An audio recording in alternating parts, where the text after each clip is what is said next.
Once again, we're at the Fox Theater, where we've seen a wonderful production, and we're talking about it afterwards. Again, thanks to Megan Catcherside, the gracious hostess when we're here. We always appreciate her letting us come in and do this so that we can get something to you very quickly about what we've seen, and what we saw was something quite wonderful. It was An American in Paris. And it's won, I think it's 4 Tony Awards and 4 Drama Desk Awards, 4 Outer Story, everything a year or two ago, just taking everything, and I see why now. Of course, it began in American Paris as a composition by George Gershwin, sort of a picture of an American in Paris, and we had the famous Paris taxicabs of his period honking through it.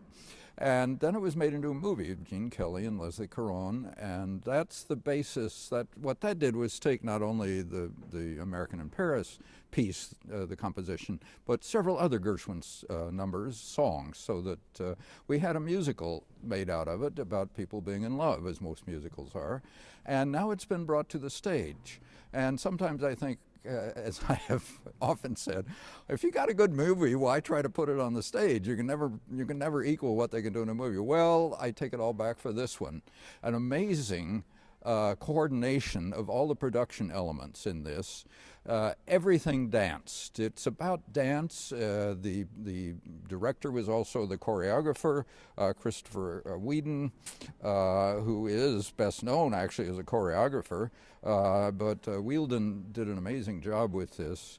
With the choreography, I think we no longer will expect to see everything on Broadway influenced by Bob Fosse, because this really was ballet much of the time.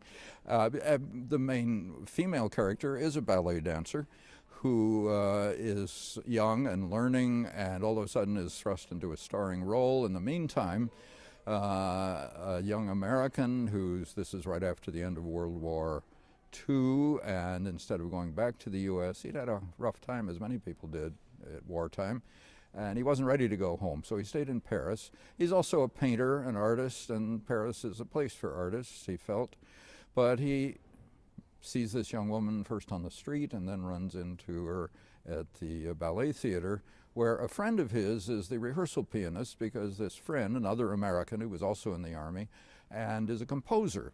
And he actually, thanks in great part to the help of a rich American woman who has friends with the ballet company and those who run it, she arranges for him to be to compose the music for this new ballet that the young woman will be dancing in. Unfortunately, the course of true love never did run smooth, and so the young woman feels obligated to the son of a family that's one of the wealthy families of Paris that endows the ballet, and he's in love with her, so he's going to, the pianist, everybody's in love with this young woman. Good for her. But it all works out, of course, but what is wonderful about it is Bob Crowley, the set and costume designer, and I helped with the company called 59 Productions. They do the projections. I have often thought, boy, I'll be glad when they get projections so they really work. Well, these work. Everything danced on this. The scenery danced as it moved about, the projections, totally convincing, very believable, everything just working beautifully.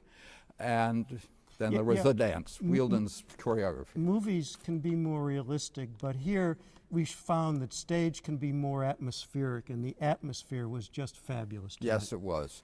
And so, An American in Paris, let's listen to some Gershwin music.